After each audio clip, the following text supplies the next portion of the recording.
नमस्कार, बहुत स्वागत है आपका। आप देख रहे हैं हमारा खास कार्यक्रम खबर देश से। मैं हूं आपके साथ शिल्पा तोमर।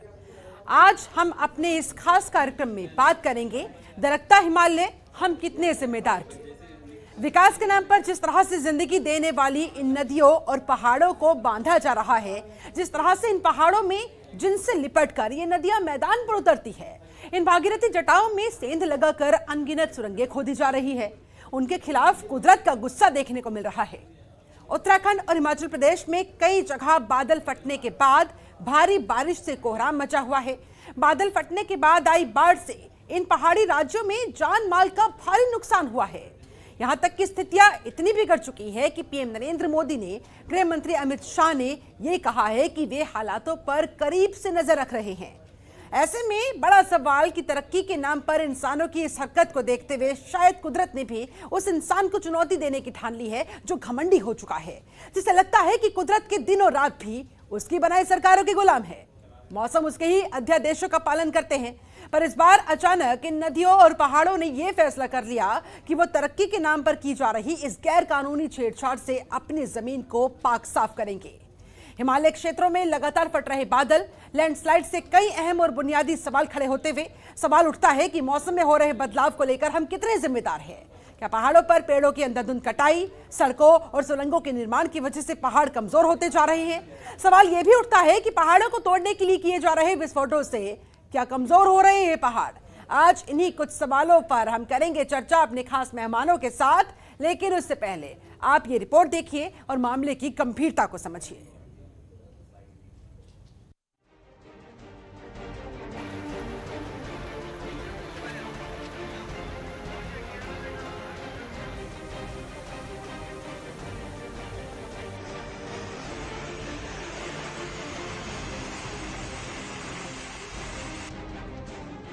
जब कुदरत नाराज होती है, फटते हैं बादल, दरकते हैं पहाड़,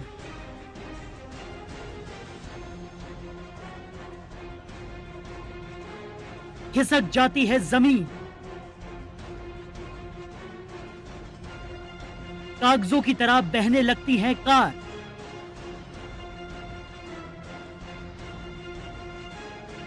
उत्तराखंड और हिमाचल प्रदेश में कई जगह बादल फटने के बाद भारी बारिश से कोहराम मचा हुआ है।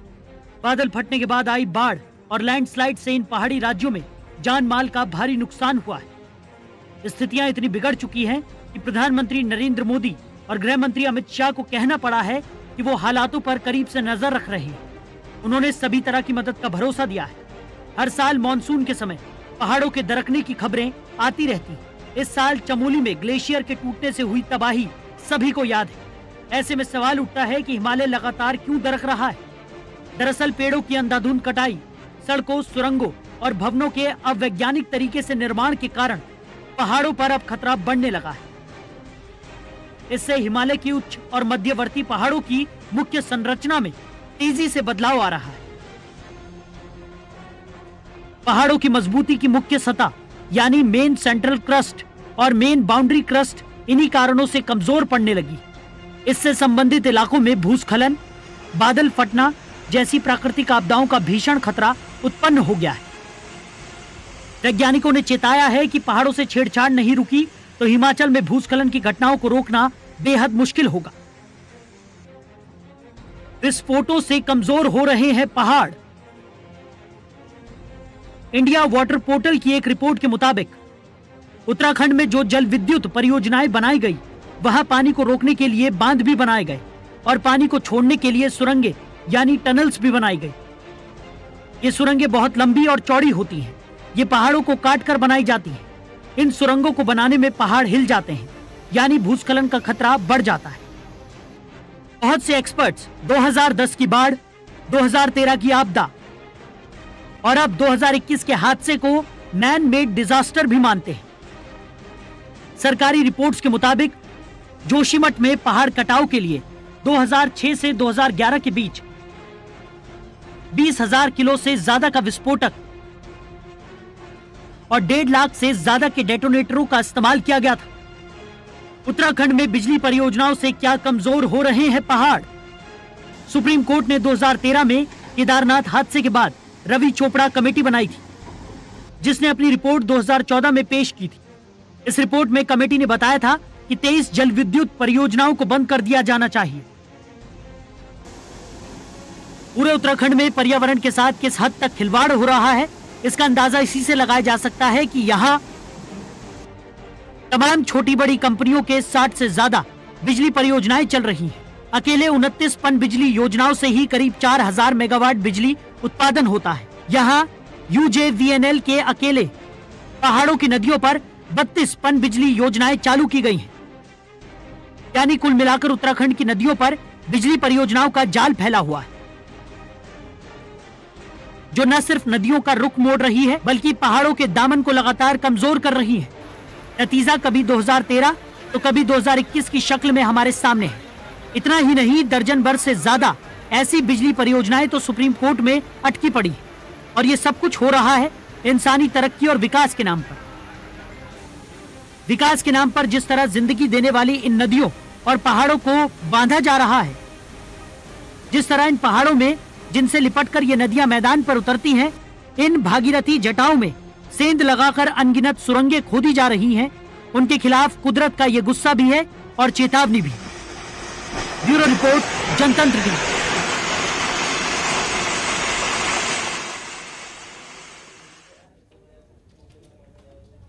और इस मुद्दे पर चर्चा करने के लिए हमारे साथ दो खास मेहमान जुड़ चुके हैं। हमारे साथ लखनऊ जीएसआई यानी कि जियोलॉजिकल सर्वे ऑफ इंडिया के पूर्व निदेशक वीके जोशी मौजूद है। बहुत बहुत स्वागत है सर आपका। इसके अलावा हमारे साथ पर्यावरणविद के सिद्धार्थ भी मौजूद है। आपका भी बहुत स्वागत करती हूँ। चर्चा की शुरुआत सिद्धार्थ जी आप ही के साथ करना चाहूंगी। क्या लग रहा है सर, तकनीक के नाम पर, तरक्की के नाम पर, विकास के नाम पर हम कुदरत के साथ खिलवाड़ करते जा रहे हैं और उसी का नतीजा आज हमारे सामने, फटते बादल, दरकता हिमालय। बिल्कुल ठीक है। ये दोनों ही जो प्रभाव है वह है मनुष्य के वृद्धि की संकल्पना से संबंधित है। अब इस पूरे पहलू पर देखिए होता क्या है, जब भी आप पर्वतीय भागों में सड़कें बनाते हैं तो आप सड़कों की ढाल को, पहाड़ों की ढाल को आप तेज कर देते हैं। जो उसकी सामान्य ढाल हुआ करती थी उस ढाल से आप उसे तेज कर देते हैं, तो उस ढाल का टूटना लगभग तय हो जाता है। कारण नंबर एक। दूसरा कि जब इस स्थानों पर आप घर बनाते हैं, ढालों पर घर बनाते हैं, तो घर के जितनी भी दीवारें होती हैं, उनकी जो तह होती हैं, उनके पिलर्स होते हैं, वह अच्छी खासी मात्रा में दबाव डालते हैं। इससे मिट्टी का भड़कना उस जगह पर तय हो जाता है। तीसरा, उस स्थान पर कभी कभी आप ये भी काम करते हैं, जैसे कि उत्तराखंड में लोगों ने किया था, वहां की जितनी भी नौकरशाही है उन्हें बहुत वनों के बारे में जानकारी नहीं होती है, उन्हें पूरे पर्यावरण के बारे में भी बहुत जानकारी नहीं होती। उन्होंने क्या किया कि वहां पर ओक के जो वृक्ष थे, ओक के वृक्ष को हटाकर उन्होंने पाइन लगा दिया। अब ओक का जो वृक्ष था वो क्या करता था कि मिट्टी को बांध लेता था। पाइन के जो वृक्ष है वो मिट्टी को बांधने का काम नहीं करता था, उसके पत्तों का ढेर, पर्ण ढेर उसके अच्छे खासे हो जाते थे। तब क्या हुआ कि जैसे ही अगर पानी की धारा तेज हुई तो उस धारा ने जितना विध्वंस किया वो अकल्पनीय रहा। चौथा पाठ चलाता है कि उस स्थान पर अगर आप जनसंख्या का अगर वृद्धि हो रही है, जनसंख्या की वृद्धि हो रही है, तो जनसंख्या में जितने भी लोग होते हैं, मान लेते हैं कि नीचे अगर आपने पावर प्लांट बनाया तो नीचे के जितने भी घाटी में रहने वाले जितने भी लोग हैं वो सब लोग चले जाते हैं, ऊपर में चले आते हैं। अब ऊपर में सरकार कोई इन्हें इंफ्रास्ट्रक्चर तो देती नहीं है, तो इंफ्रास्ट्रक्चर देती है तो ये लोग खुद क्या करते हैं, पेड़ों को काट देते हैं उस स्थान पर। जब पेड़ों को काट दिया तो वहां से मिट्टी चलनी शुरू हो जाती है। वो मिट्टी तो नीचे चलती है तो साथ साथ में धारा को भी तेज कर देती है, तो तब उस कारण से उस स्थान पर उसका भड़कना भी तय हो जाता है। अब जब सुरंगें हम लोग बनाते हैं तो जाहिर है उस जगह पर ढेर सारे डायनामाइट लगाकर विस्फोट करते हैं, और सड़कें बनाते हैं तब भी यही काम करते हैं। तो जब भी आप विस्फोट करते हैं तो ऐसे पहाड़ों में ढेर सारे दरार होते हैं, यहाँ वहां वो सारी दरारें जो होती हैं वो बिल्कुल सक्रिय हो जाती हैं, और इन दरारों से फिर इनका टूटना तय हो जाता है जी। और एक और बात, इतनी बात हो गई क्योंकि सतह के स्तर पर है। अब क्या हो रहा है कि जब हम लोगों ने जो तापमान बढ़ाया है, तो इस तापमान के बढ़ने की वजह से क्या हुआ है कि पहले के जो बादल हुआ करते थे, बादल स्तरीकृत हुआ करते थे। मतलब कि पानी बरसता था, लेकिन पानी कैसा बरसता था, तो बहुत दिनों तक बरसते रहता था, थोड़ी थोड़ी मात्रा हो जाता था। अब क्या हो गया है कि जो हीट का कॉन्सेंट्रेशन हो गया है वो बहुत ही लोकलाइज्ड हो गया है, स्थानीय हो गया है। तो गर्मी जब बढ़ती है तो संवहन बढ़ता है, हवाएं ऊपर उठती हैं, हवाएं ऊपर उठती हैं तो थंडरस्टॉर्म बनता है, एक बादल बनता है, विशालकाय बादल बनता है। और ये जो विशालकाय बादल होता है, इससे जो बारिश भी होती है वो बारिश भी बहुत अधिक होती है, और इसीलिए क्लाउड बर्स्ट है या वृष्टि प्रस्फोट जिसे कहते हैं हिंदी में, या जो हिंदी में सामान्य रोड साइड की भाषा में कहते हैं कि मेघ फट जाते हैं, बादल फट जाते हैं, वो तो उस तरह की घटना अब अधिक होने लगी है। तो अब जो बारिश का जो प्रतिरूप है, वर्षा का जो प्रतिरूप है, वो ऐसा हो गया है कि वो वर्षा सामान्यतः है बिल्कुल आसानी से बहुत अच्छी मात्रा में वितरित नहीं होती है, वह बिल्कुल कॉन्सेंट्रेटेड संकेंद्रित रूप में होती है और तड़ित झंझा के रूप में होती है, थंडर स्टॉर्म के रूप में होती है वर्षा।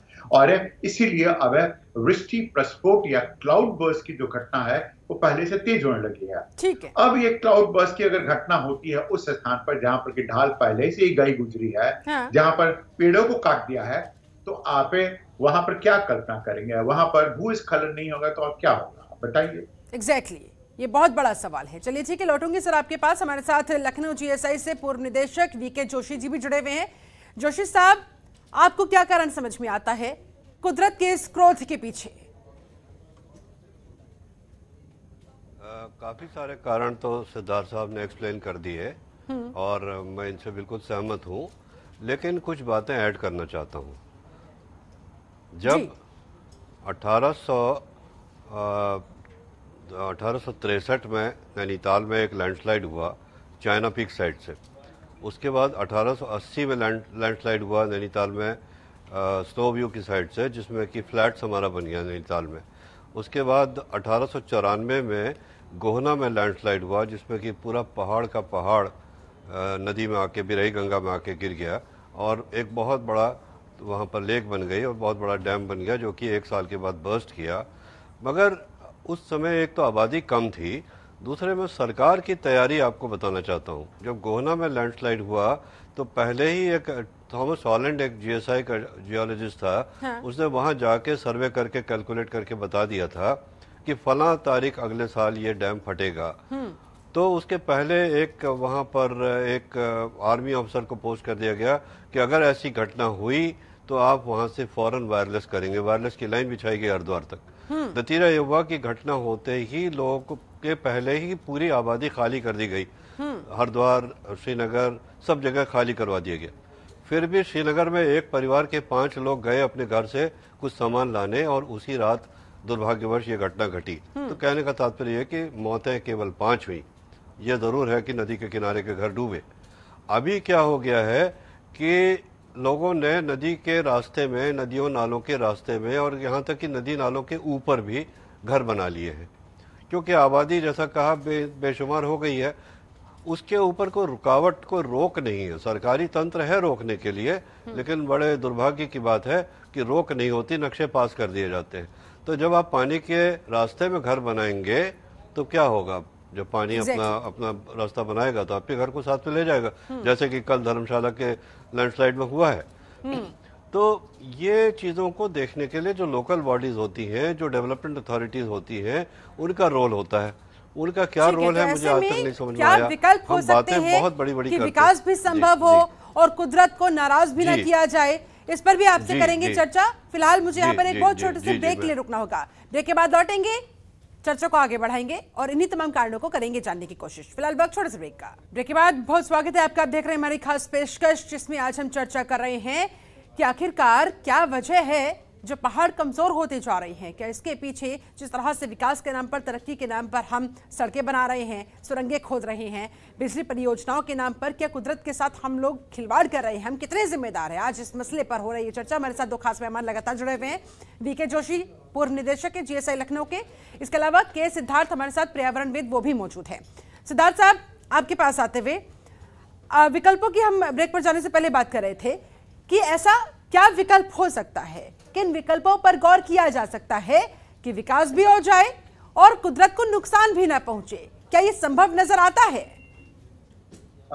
शिल्पा जी, आप जिसके बारे में बात कर रही हैं वो वास्तविक रूप में वृद्धि है। विकास होता है तो विकास समन्वित होता है, विकास सतत होता है, सस्टेनेबल होता है, विकास धारणीय होता है। विकास से सिर्फ अर्थव्यवस्था से संबंधित नहीं होता है, विकास है पर्यावरण से संबंधित होता है, लोगों से संबंधित होता है, मानसिकता से होता है। यह विकास नहीं है, वृद्धि है, आर्थिक वृद्धि है। और आर्थिक वृद्धि में सिर्फ एक ही बात देखी जाती है, पैसा, पैसा और पैसा, जीडीपी, जीडीपी और जीडीपी।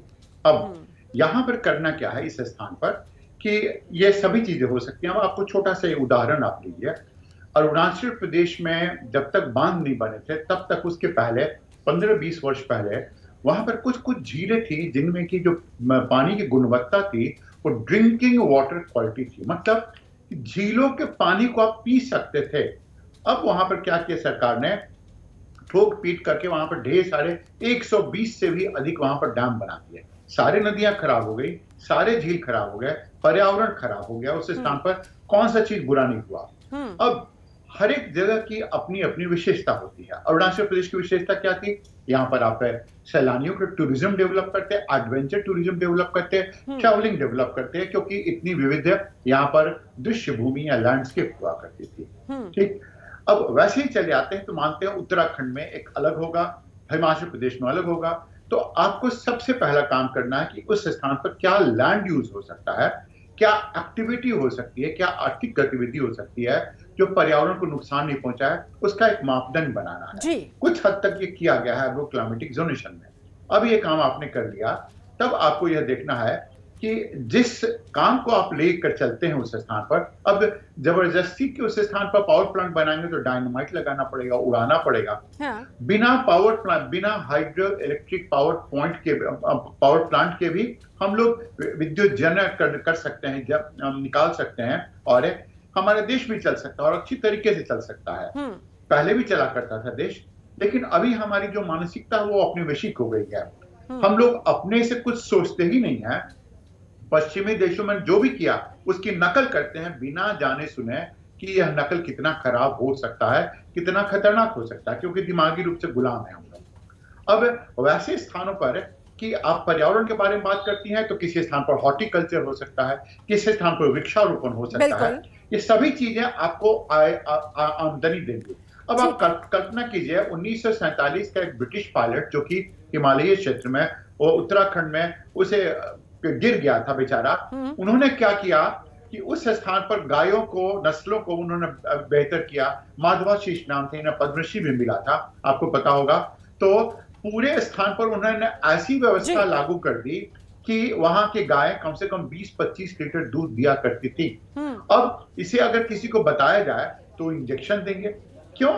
क्योंकि उन्हें पता ही नहीं है। ठीक है। सस्टेनेबल डेवलपमेंट जो होता है उसके जो आयाम होते हैं, उसके सभी आयाम होते हैं कि आप वृक्षारोपण कीजिए। जोशी जी, आप इस पर क्या मानते हैं, और क्या ये पैसे का लालच है जिस वजह से पहाड़ों पर पेड़ों की अंधाधुंध कटाई हो रही है, सड़क बन रही है, सुरंग बन रही है, या यूं कहा जाए कि टूरिज्म रेवेन्यू के नाम पर ये सब खेल खेला जा रहा है और खामियाजा अल्टीमेटली हमें ही भुगतना पड़ रहा है?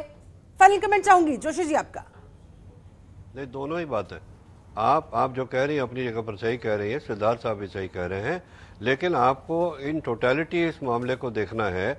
उसमें अगर आप देखें तो आज के युग में जब अगर मान लीजिए कि ये पावर डेवलपमेंट वहां पर ना हो उत्तराखंड में, थोड़ी देर के लिए मान लीजिए, पहले था, मैं उत्तराखंड का ही रहने वाला हूँ, पहले घर में हम लोग शाम को मिट्टी तेल का केरोसिन का लैंप जलाया करते थे, हमने बचपन में उसी में पढ़ाई की है।